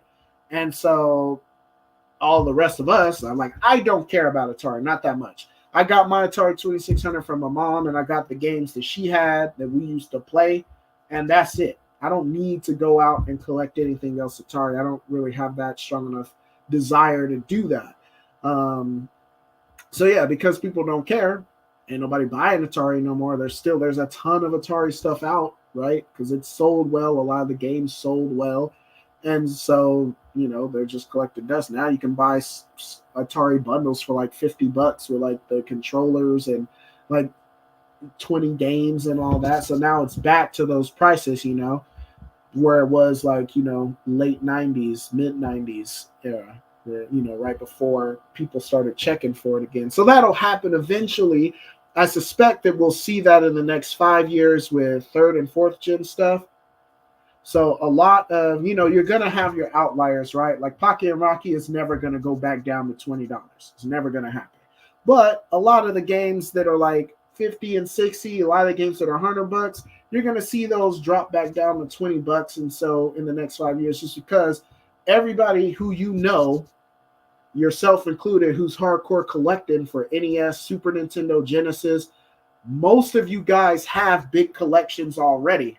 You already got the games you need. So the remaining copies of the games that you already got are just going to twist in the wind. Like once people stop caring, right? They're going to stop. Once you get what you got, you don't really care anymore because you got yours. So like the hype for the demand is not going to be there. So, you know, it'll happen. It'll happen to PlayStation 1 and 2 and all of that. But it's going to be a while. But like I said, think of these kids nowadays. These kids coming up nowadays, they buy everything digital anyway. They don't care to go find it at the stores or at the conventions and putting the disc in this. They don't care about that. They can just go down the list, go to their Steam libraries and play whatever they want. So eventually the video game market or the used market is going to crash, and it's going to crash hard because once we stop caring, that's it. That's it. These youngsters really don't care. The large majority of them really don't care. The few of them that do will be able to get a lot of these games for the low. So, you know, lucky them. But most of the kids are fine just catching the Steam sale and downloading these games for a couple of bucks and just having them on hard drives. That's all they need. So, let's see. I missed a few. You don't have any attachment to any games before.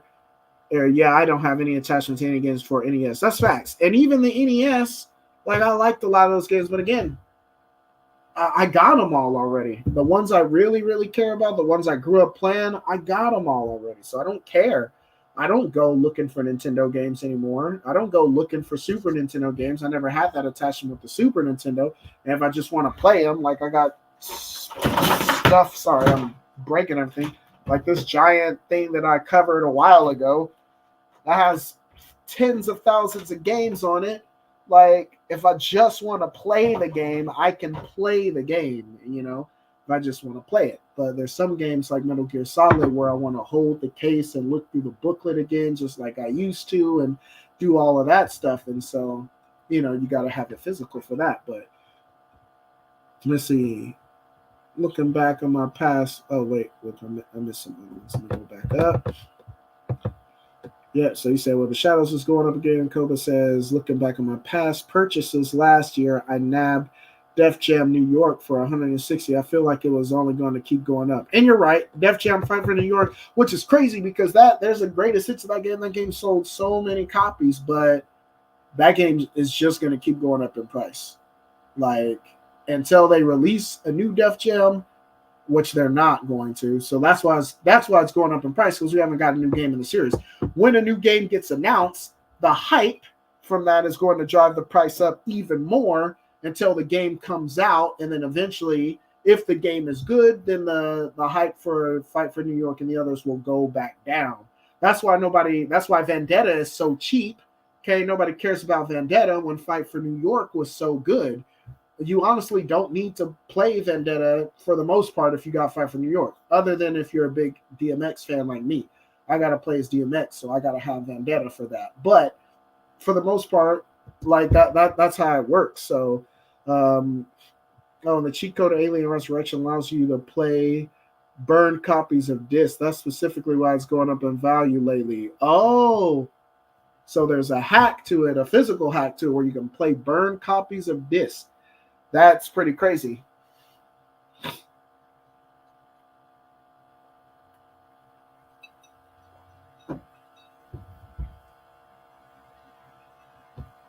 See, talking Tekken makes me realize just how much filling in the gaps left by Nintendo when it comes to genres on handheld impacted by the PSP sales. Yeah, facts. Like I said, just that PSP library, that's like that's one of the greatest game libraries of all time, in my opinion, especially on the handheld side. Of course, I don't think anything's gonna beat, if you got a Game Boy Advance, nothing's gonna beat your library, you know, like, because you got everything on the Game Boy Advance, plus it was backwards compatible with the Game Boy and the Game Boy Color. So you got like those on, like, you're in the money there.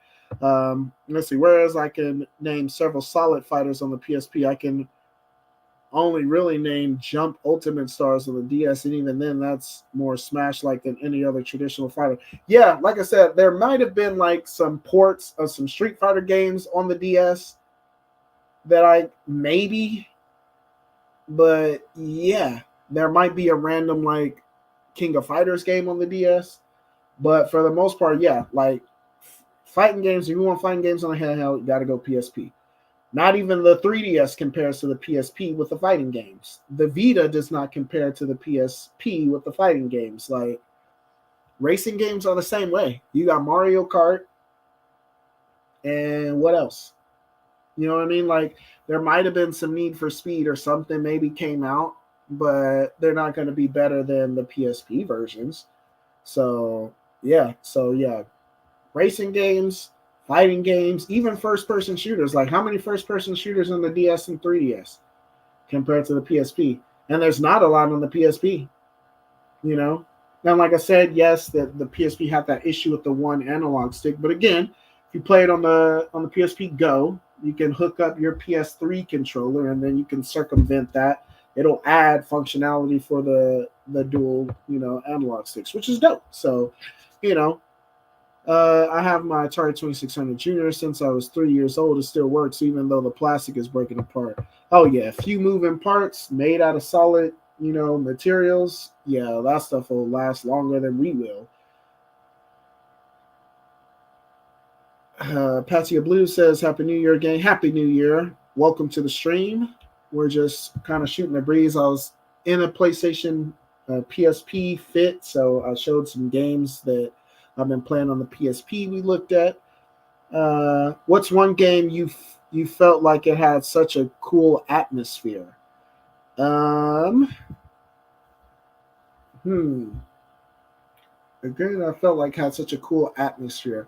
On the Wii U, one of my favorite games on there is Xenoblade Chronicles X, just because the atmosphere, like the environment, the premise of that game was just so cool to me, and it was executed so well. I would definitely have to put that up there. Fallout New Vegas again. It's like a neo-futuristic Wild West. Like I'm kind of a huge fan of like Wild Western stuff. I used to read a lot of books on like Wild West characters and Wild West history and things like that. So I'm kind of a nerd for Western stuff. I like a lot of Western movies, and so Fallout New Vegas for me has that perfect vibe of being like that. You can just be that lone gunslinger out there, and I like that you can spec your character to just use like you know lever action rifles and shotguns and 357 magnums and stuff like that. So yeah, the atmosphere of that. So with that being said, you also got to put the Red Dead series on there.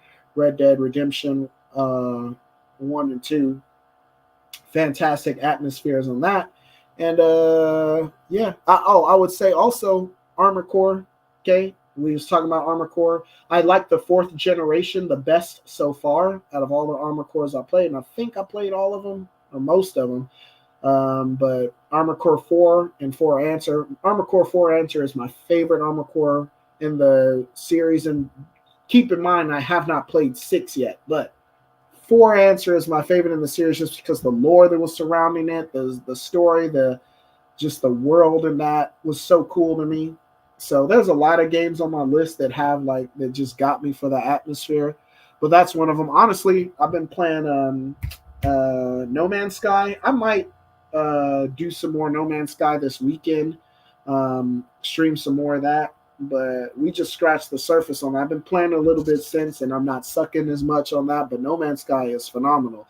I popped in No Man's Sky because Starfield looks so cool, and I won't get a chance to play Starfield for a while. So I'm like, to scratch that itch, let me bust out some No Man's Sky. And No Man's Sky is awesome.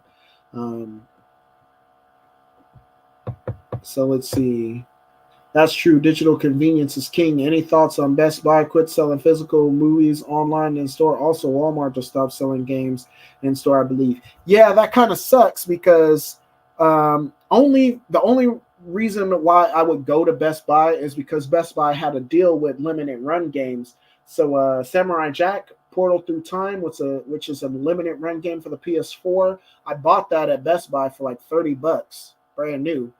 And so it'll be sad to see that go. I've seen Scott Pilgrim versus the World up there, which is another must-have game that's limited run now. And remember before limited run when Scott Pilgrim versus the World was just digital, and then it disappeared from the stores, and then you could sell a PS3 for $1,000 if it had that game downloaded to it. It's kind of like nowadays where if you've got a PS3 with Silent Hills PT on it, you can sell that for like $500 and $600 and up, which is crazy. But yeah, it had that effect. Man, I just sold Golden Sun and Golden Sun 2, and I really almost just kept them. I think you let me borrow them back in the day, and I was getting a little bit nostalgic. Yeah, no, the Golden Sun games, absolute bangers. Now I got to check and make sure I still have them, but they should be in this little case. Okay.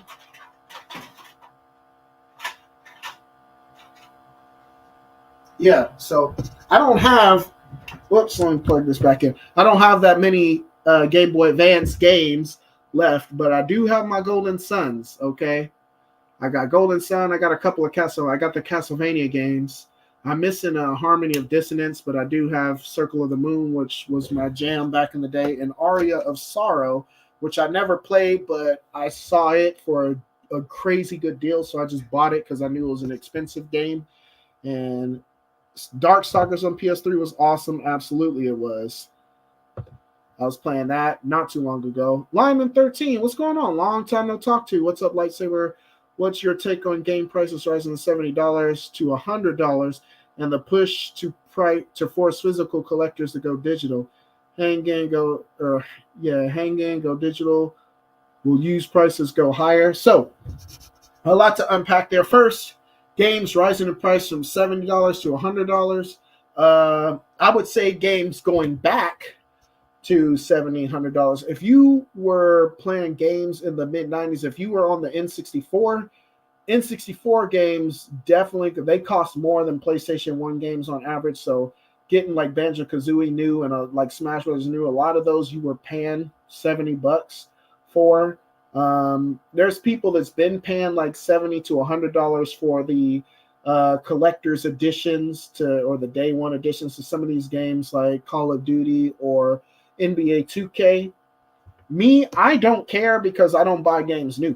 So I don't really care. I'll wait till that game get down to $20, $30 and then I'll buy it then. So it doesn't matter to me that much. My whole thing is with digital games, and it sucks that they're allowed to get away with it, but if you're going to put digital media out alongside physical media, the digital media needs to be less expensive. It needs to be cheaper. That's the whole point, right? You're saving that money in distribution costs and, physical development costs and all of that stuff. Like, there's no reason the digital version of a game should be the same price as a physical copy, but, capitalism out here. So, people are getting took. The push to force physical collectors to go digital. Again, I'm getting to that age where, like the PS5, I don't care that much about the PS5. And I think part of the reason why is because of my age. I don't want to say I'm getting too old for video games, but my interest in video games, I would honestly say, is definitely waning. It's not what it was even like 2-3 years ago, especially now that I do a lot of film and photography, mostly photography stuff. So I've been really into buying a bunch of cameras and like increasing that collection and pursuing that more than video games. But I'm cool with playing, like I said, if video games stopped being created right now, I would be okay with that. Like, I would want new games to come out, but I'm cool with my collection as it is right now. With all the existing games that are out right now, I'm okay with that. And part of that is because of my age, right? Like, I got, got a career and, all of that stuff. So I don't have that much time to allocate towards it anymore anyway. So being pushed out of physical media isn't a big deal with me because, honestly, PlayStation 5 is probably going to be the final console that I buy. You know what I mean? And a lot of it is just, I think, attributed to my age and things like that. But I think that might be the last new console that I buy. By the time the PlayStation 6 comes out, when I'm in my, 5, 10 years from now, I'm not gonna care.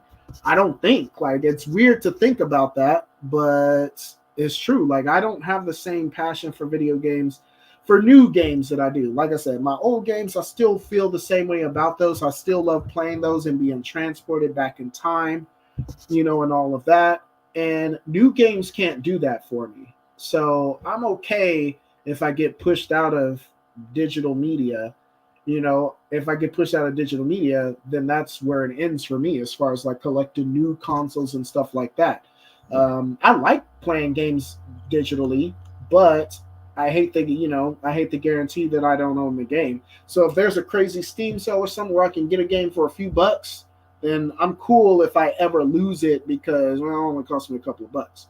You know what I mean? Whereas if I pay for the collector's edition of like Watch Dogs, that's like $109 on PS4 store right now or whatever it is. If I buy that for $109 and then they take that away from me at some point, I'm gonna be pretty mad about that.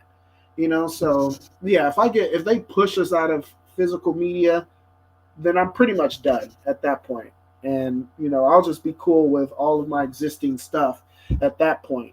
Um, let's see. Will used prices go higher? Um, I do think you'll see an increase. Like I said, when $80 and $100 games are the norm, you'll see less 4 for $20 deals at GameStop for sure. But again, I don't think the prices are going to rise that much because, like you said, people are being pushed to digital, and these kids nowadays, they don't care to have if they got a whole digital library. So if brick and mortar stores are on their way out anyway, and the demand for physical games is down anyway, then I don't think the used prices of physical games will really go up that much because the demand for them won't be there to match the rise in cost. Like people won't go out. Most of us won't go out and buy a $50 game used 2 years after it came out. Those of us who care about buying physical games right now would not do that unless it's a game that goes on eBay for like 120 or something like that. Then I'm paying that all day. But outside of that scenario, we're not going to do that. So they're not going to rise the price and expect that to work. So let's see. Exactly, Asphalt, Ridge Racer, and a couple of Need for Speeds were the only noteworthy races on the system outside of Mortal Kombat. So yeah. Oh, Ninwas, what's going on, man? Welcome to the party. Hi-Fi Dojo. Happy New Year. Koba says the Simpsons hit and run is worth it for 60-ish bucks these days. Planning on getting it soon. Yeah, and like I said, I would say if you're gonna pay 60, just make sure you get the Black Label version because the Black Label and the Greatest Hits version are going for about the same price. I got it. I got a Red Label. Got a Greatest Hits version of that for like 30, like 2 years ago or whatever. It's a fun game though. It's a nice like Grand Theft Auto alternative. If you got a young kid who wants to play a Grand Theft Auto game, but you don't want them to play Grand Theft Auto because you don't want them to spend all their time in the strip clubs like I do, you can have them play that and they can get that same experience and good to go. Let's see. Question regarding that from someone who never owned a PS3. If PT's installed on the console's internal flash memory, regardless as to which PSN accounts are on it, you can play it, right? Yeah, I believe so. Because unlike the Xbox, like it saved it, like it was saved like to the hard drive. So if as long as you have the console, you can access it because it's just saved to the console. So you can be in a different account and still access it. Just like the PS4.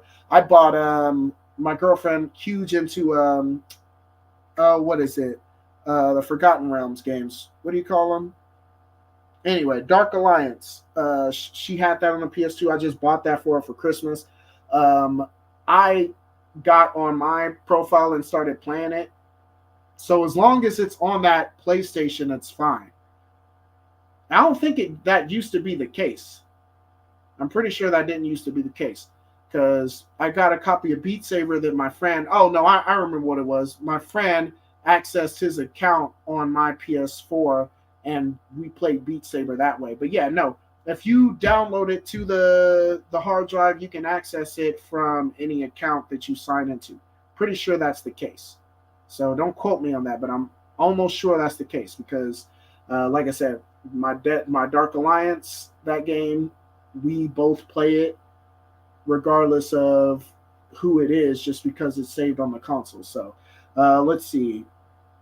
Hope you keep doing these streams. Yeah, I want to do more of these because I'm gonna have so little time to actually edit videos, and that's what it is. The editing process is killing me. I got a bunch of stuff shot, and I just never had the time to edit it. So I've got this set up in the corner of my room now. It's always going to be here, so I can always hop in on the live stream. I'm definitely going to replace this microphone, but other than that, that's what we're going to be on. Who's the guy's name? Player Essence is a YouTuber that primarily just does live streams. And like I said, I like live streams. I like being able to talk to you guys in real-ish time. And we can go back and forth and ask and answer questions to each other. And yeah, I think live streaming is dope to me, especially, with the screen sharing feature where I can share the screen and put up gameplay so we can watch the gameplay together and, go through all that. So yeah, no, I'm digging it. Like I said, the editor in me, I like to edit stuff, but I can't always do that. So it is what it is. But anywho, if you haven't done so already, please don't forget to subscribe because we are on our way. I definitely want to boost our community. Like I said, I've been kind of letting our community twist in the wind, but it's just because I haven't really been trying to make a strong enough effort to be a content creator with the way my lifestyle is changing. I think streaming is going to do that. So I'm definitely going to be streaming a few times a week. On this channel and probably on my other channel too. My other channel is a film and photography channel, so I'll probably do a lot of editing and making like traditional videos on that channel. I'll do a lot more live streaming on this channel where we can just sit and talk about games and all of that stuff. And I'll be doing some traditional content on this channel too. I'm not going to stop that completely. It's just going to be longer in between those videos just simply because I ain't got no time out here. So, Slump God is in the house. Damn, I didn't even know what's the next one. I'm going to have to slide through. Yeah, honestly, I don't know. And that's the crazy thing, like my streaming, I don't know if I can commit to like a schedule because I'm just going to be making content whenever I have time. But I can always hop on the stream like this and we can talk about stuff. We can talk about whatever. So, yeah. But, I'll probably start streaming on Sundays. Because, since I'm back in school starting tomorrow, like I said, I'll have the weekends free for sure. I spend most of my days after school grading papers and all that stuff. And now I'll be spending it grading papers and doing homework. So, yeah, you can definitely count on a Sunday live stream. So I'm going to make that commitment to either Saturday or Sunday. I haven't decided yet. I might do like Saturday, like afternoons. But who knows? I don't know. I'm going to figure it out, though. But expect to see another one from me this weekend. And we're just going to keep it moving like that. Any holiday pickups that you can share. I'm going to get into that soon. Me and Zybaba, we went in early December to a retro swap meet. And I filmed some footage for that. That's the next video that's going to go up. I'm probably going to do that as a live stream, though, because I didn't record as much footage as I wanted to. And I didn't really get to record all the things I wanted to show.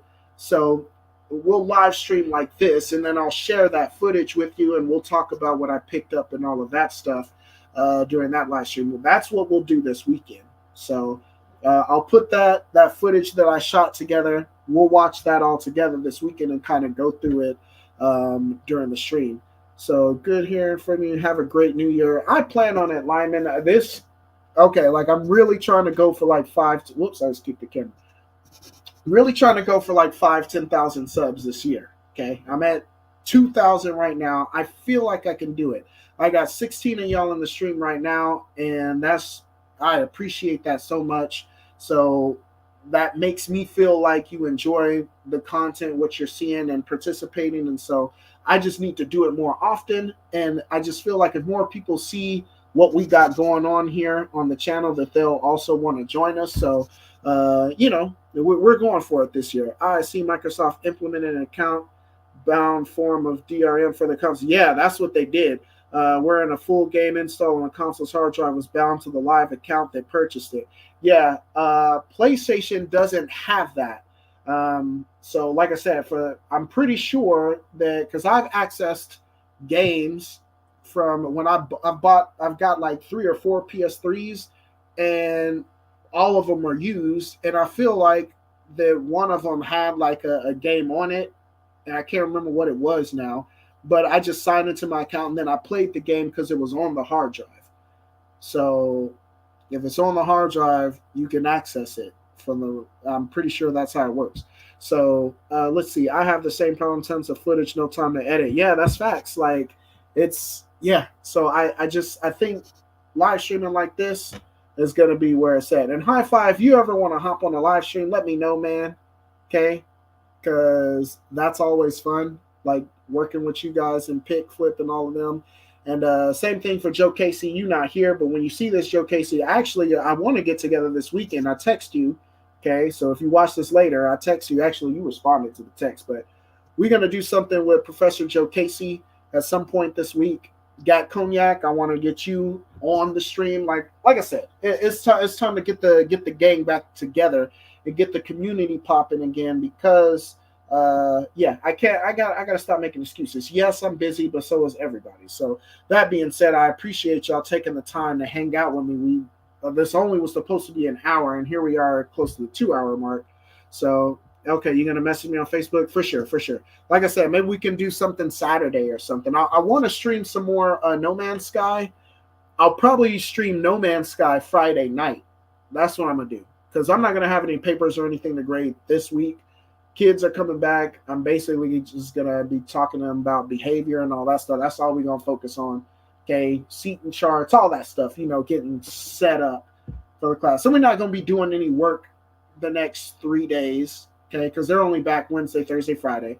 So Friday after school, I'm gonna stream No Man's Sky some more. Okay, so I got to get the VR popping. But like I said, this now that we've got a wired internet connection instead of using my Wi-Fi. Hopefully this stream has been pretty clean. Hopefully the quality looks good and it hasn't been freeze framing and stuff super crazy. And so, like I said, Ethernet port in the back of the PS4 and stream it like that, and it should be GTG. So that's how we're going to do it. Let's see. I see same on Xbox, at least from what I can recall. Arcade titles and full installs on our live account were bound by IRC, so as long as it was installed locally, you could play it. Yeah. So, but yeah, that's all about all I got. But I appreciate y'all coming out. I am gonna hop off here because I do gotta do some cleaning tonight, and I gotta make some dinner. I'm super hungry. I've been drinking this. I don't know, you guys ever drink these like these Welch's? This time of year, you always got to drink these sparkling like cocktails. We had them when we were kids. Like the adults would drink alcohol.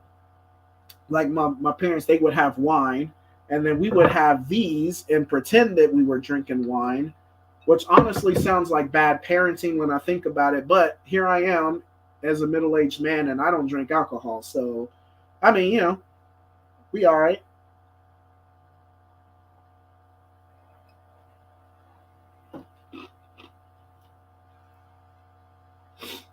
Oh, okay, Zybaba. Let me know if you want to hop on the KC Retro stream. I just got a cam this week. Yeah. You want to do it together? So, yeah, I'll hit you up. I'll text you, Andre. So, if we get together this Saturday, I got to see what you're doing this weekend. But yeah, I want to go through because you're in a bunch of the footage because we were there together. So yeah, if you want to hop on that with me, StreamYard is really good about adding people into the stream. So yeah, if you got the cam, man, let's do it. So hopefully I'll have all this. My sound is, I know, I apologize, I know my sound is garbage. I'm gonna have that fixed by this weekend. I'm hoping. Okay, that's the plan. I have it fixed by this weekend. My silver, my Yeti mic, that always had good sound, and I it's in my classroom now because I've been using it for my film and photography class, my first hour class there. But I'm gonna have to break that out again because that was the only mic that just really sounded good.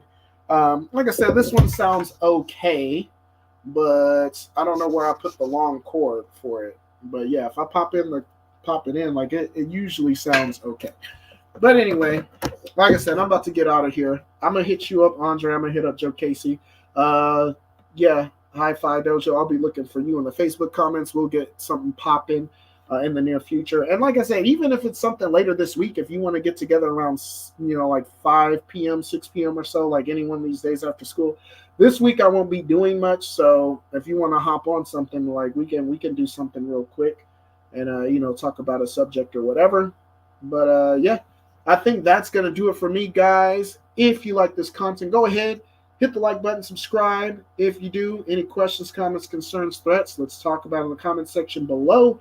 I do believe that's all I got for you. Again, everybody, appreciate you guys for stopping by.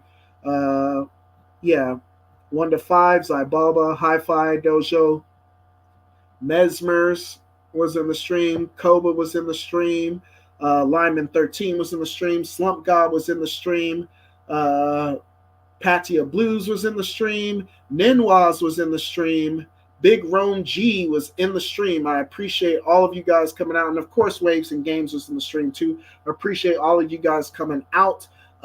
Again, just be on the lookout this weekend, sometime Friday, Saturday, Sunday. I'm gonna be on. I'll post a little in the community thing in YouTube. I'll post a message, okay, when I'm going live. Once I get closer to that time, just see how this week pans out. But once I get closer, I'll let y'all know what I'm doing, and hopefully I can see you all there.